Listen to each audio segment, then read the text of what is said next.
రాయచోటి జామియా మస్జిద్ వఫ్ ఆస్తులకు గాను రాయచోటి ముస్లిం మైనారిటీలందరూ ఒక తాటిలో నడుస్తూ ఎట్టి పరిస్థితుల్లోనే కానీ ఇది మైనారిటీ పేద పిల్లల భవిష్యత్తు అని చెప్పి ఒక ఆలోచనతో వాళ్ళు ఎన్నో వాళ్ళ కష్టాలు చెప్పుకుంటూ ఒక అర్జీలు రాష్ట్ర స్థాయిలో జిల్లా స్థాయిలో ఇచ్చి విసిగిపోయి ఈరోజు ఈ ప్రాపర్టీ కోసం నిరవధిక 48 గంటల నిరాహార దీక్ష చేయడం జరిగింది.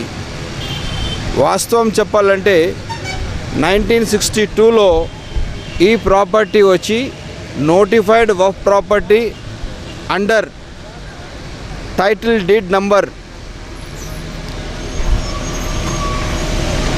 256 2558 టైటిల్ డీడ్ ప్రకారము ఈ ప్రాపర్టీ వచ్చి నోటిఫైడ్ వఫ్ ప్రాపర్టీ 12.5 ఎకరా విస్తీర్ణము.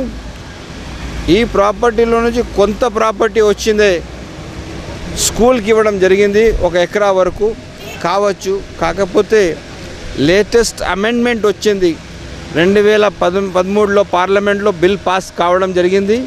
అమెండ్మెంట్ ఏమంటే ఒక్కసారి ప్రాపర్టీ ఏదైనా కానీ వఫ్ ప్రాపర్టీ కానీ దేవాదాయం అని కానీ ఒక్కసారి దాని పేరు పెట్టిన తర్వాత ఈ భూ ప్రపంచంలో భూభాగం ఉన్నంత వరకు అది వఫ్ ప్రాపర్టీని ఎక్కడ కూడా కానీ ఏ డిపార్ట్మెంట్ తీసుకోవడానికి అధికారం లేదు.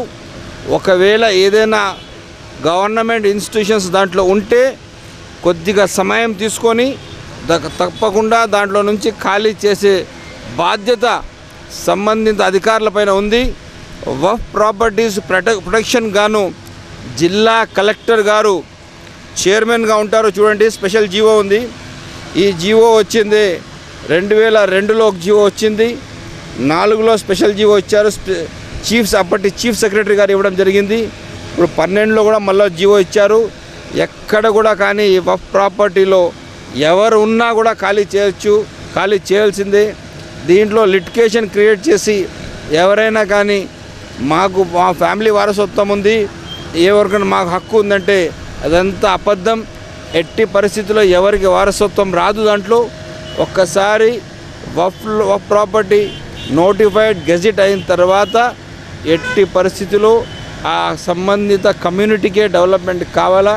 ఇదే యాక్ట్ వచ్చి ఎండోమెంట్కి ఉంది, ఇదే యాక్ట్ వచ్చి క్రిస్టియన్ ప్రాపర్టీస్కి ఉంది. మైనారిటీస్ కూడా సేమ్ యాక్ట్ దానికి అట్రాక్ట్ అవుతుంది. దయచేసి ఉన్న నాయకులందరూ ఏకతాటిగా నడిచి ఎట్టి పరిస్థితుల్లో మనమందరము అందరి అవసరాలు గుర్తించి తప్పకుండా ఈ ప్రాపర్టీకి కాపాడే బాధ్యత ప్రతి ఒక్క పార్టీ పైన ఉందని చెప్పి పార్టీ నాయకులందరికీ నేను ఒక హృదయపూర్వకంగా విన్నవించుకుంటున్నాను.